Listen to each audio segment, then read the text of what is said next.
March here in Bernicat, performing inspection underground loaders R1700 and R2900.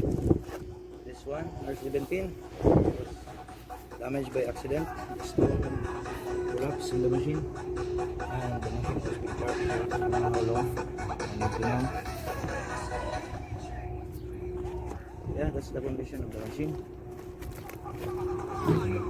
They got the vents, hydraulic tank are open, hydraulic lines removed. Yeah, transmission is there, but lines are open. So, side fuel tank is open, fuel lines are open, covers is not there. Go upside, battery is not there. Remove so many parts. The shop, converter, transmission is nothing. The cabin is broken. All the glassing and the structure of the cabin was bent. Fire suppression is missing the tank. Then for the engine now, see this bulb cover. Full of dust, exhaust lines, air lines, cover plate for the cooling medium, grills bent. Okay, the shop is here. Tires are depleted. Front tire is broken and the front drive is leak. Cylinder is leak. Let's come into the rear cabin. Yep. So there is no more joystick here. Missing. Console is open. And yeah, easy console unit, nothing. The foot pedal is full of what you can use. How can you work for this? Seat is still in good shape. Upholstery is good, but that one can't work anymore. Some over here, our pin and bushings, excessive clearances here, excessive clearance. Tilt cylinder is okay, lip cylinder is leaking, lights damaged. So I think that's all for 1700. I already put the notes on all those issues. We will see.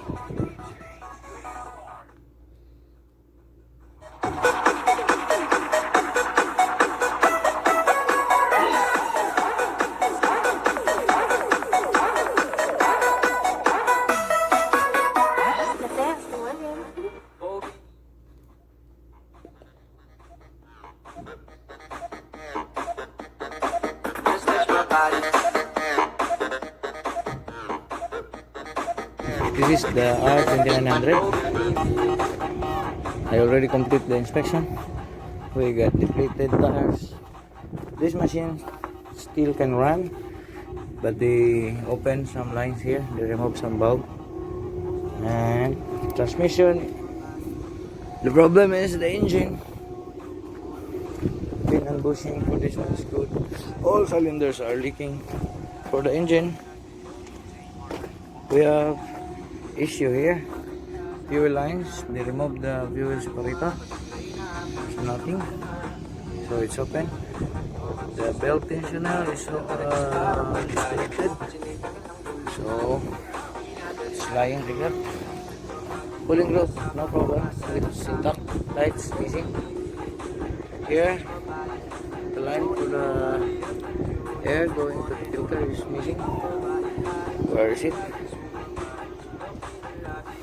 There's no battery for this machine, that's why we cannot start.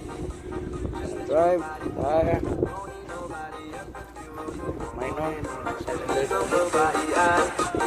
lines change. Foot controls are there. Here, the joystick is intact. The 17 missing. The switches is there, but all the cabin Upholstery installations are very old. This machine was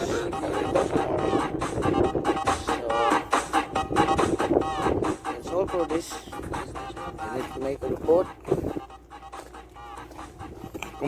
Major component is intact, and only concern is the engine. Tail cylinder is leak. Okay, and bushing is okay. Okay, I think that's all for this. We completed the ground loader R1700 and submit the report, and I will free to move back to another machine.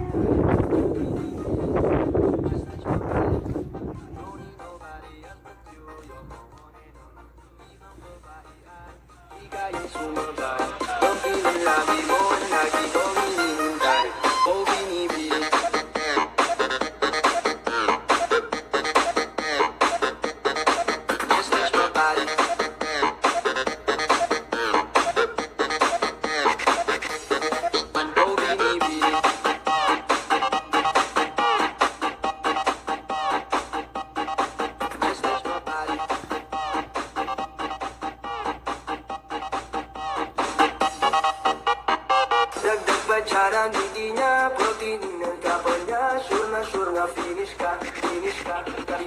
So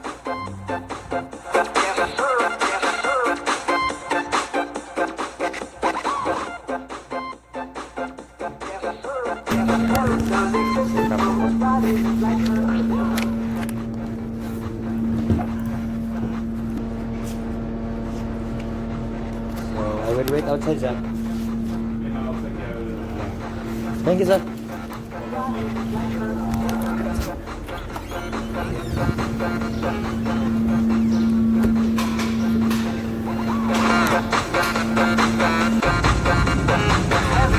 Guys, tapos din yung additional na tatlong machine. Meron pa. Patay tapos. 5 plus 3. 8 na. Na lang to. Galing sa Jabal sa Sayed. So malayo. 281. Pabalik ng Spaybarat. Hindi ako didiretsong Spaybarat. Matutulog ako. Hanap ako ng hotel dyan sa Inakia. Tulugan ko to. Sumakit yung ulo ko.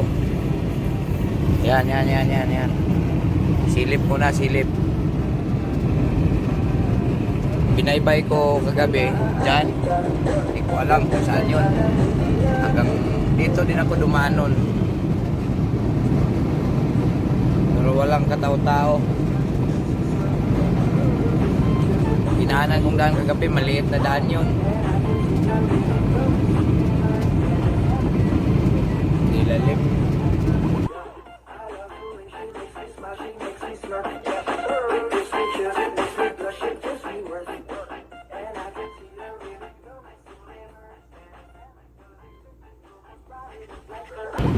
Berting kapuya, oy!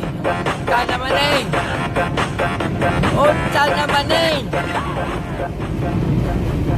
Napay 2 ka machine sa Spaybarat, then napay 2. So 8, 10, 12.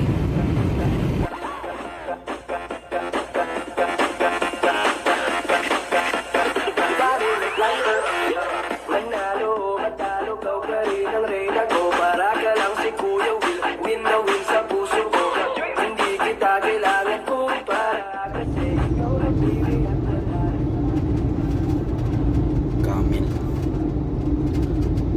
Nagbalas ng camel. Sakto na eh.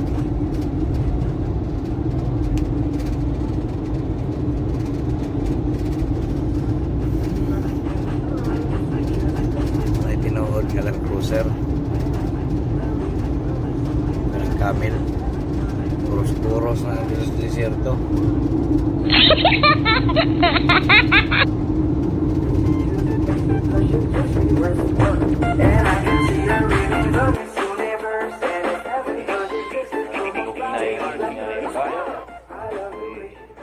Tumigil dito sa Hanakiya. Dito muna ako matulog. Bukas ng umaga na pupunta lang sa Paibarat. Kagulo po yung arrangement eh. Pinauna sa akin yung R1700 pati R2900. So yun, inuna ko. May additional pang trigger.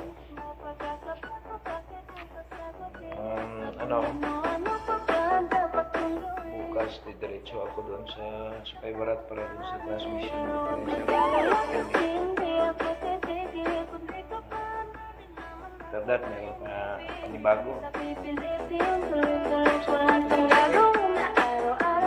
Naibay ko yung Bulga site papuntang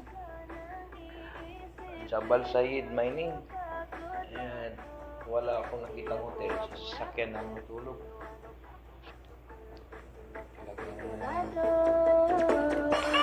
Pagod. Trabaho natin.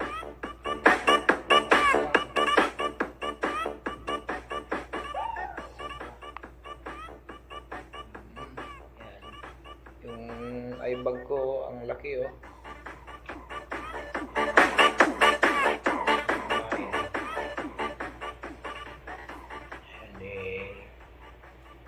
Papahinga. Sobrang sakit na ang katawan ko.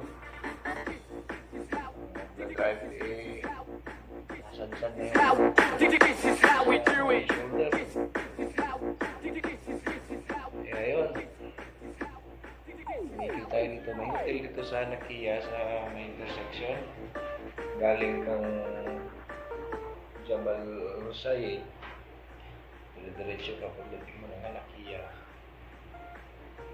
Diretso ka lang konting ng fuel station dito. Sa tabi nitong hotel. Fuel station.